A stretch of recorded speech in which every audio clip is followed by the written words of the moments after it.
name is Daniel Zetah. I'm 35 years old and I'm from Tasmania.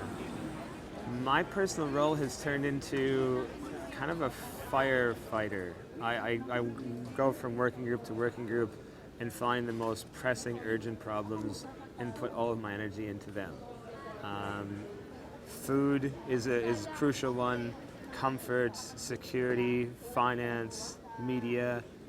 All those different groups are crucial to this, and many more. I mean, there's over 50 working groups, and so when somebody new comes into the camp, they look around, they see the list of working groups, and they decide which one they're interested in, which talents they have that would lend themselves to those working groups, and they plug themselves in, and they get involved. This movement has grown up so fast. I shouldn't say this movement, this occupation has grown up so fast specifically, and we are having an influx of people that this system has failed. This system is chewed up and spat out, and they're very broken in a lot of ways, and they are coming in droves to our occupation because we have free food, we have free medical, we have free clothing, free supplies, and unfortunately we've just caught us by surprise about how fast this has happened, and we are trying all these different initiatives to combat antisocial behavior that is having a detrimental impact on the park. A lot of our energy in the last 2 weeks has gone into just keeping this organism alive, the organism that is this occupation and this in Zuccotti Park. And a lot of us are talking about this in our spare time, which is very, very small, about if that is the wisest move. You know, is the symbol worth that amount of energy? And we're not sure yet.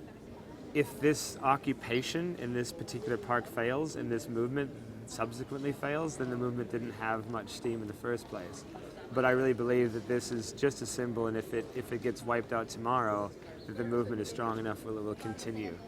And as far as what we decide, you know, as a group to do after that, there's a committed group of people here, the likes of that I've never seen, and they will not be deterred even if this occupation ends. I would honestly say that the last time America was galvanized this way, it would be World War II, when everyone had a common enemy, and that they could all get behind this effort.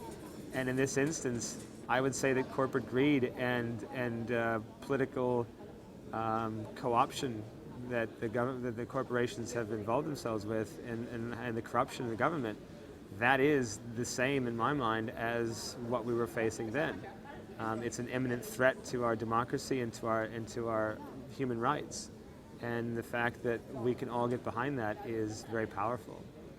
I tell people that come in the thousands every day in tour buses and come through the park and talk to us that the most important thing they can do is go home and start a dialogue, start discussions with their friends, with their family, with their coworkers, with everyone they know about what is actually taking place in our political system right now, how it has been co-opted by these special interest groups and corporations, what we can do to actually, you know, bring this power from their hands back into the people's hands the way it was intended to be.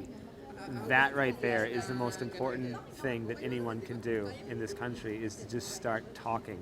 I feel like with this movement we are pushing a very large car up to a crest of a hill, and you can see it. You can see the crest of the hill. We're all pushing as hard as we can, and if any one of us actually said, I can't do this anymore, I'm just going to take a break, the car is not going to quite make it, and it's going to roll back on us.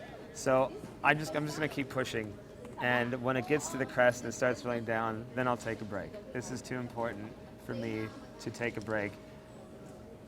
But in that said, you know, just having connections with fellow activists, having, you know, forming relationships and just talking about things, I get a lot of power out of that, and a lot of peace as well.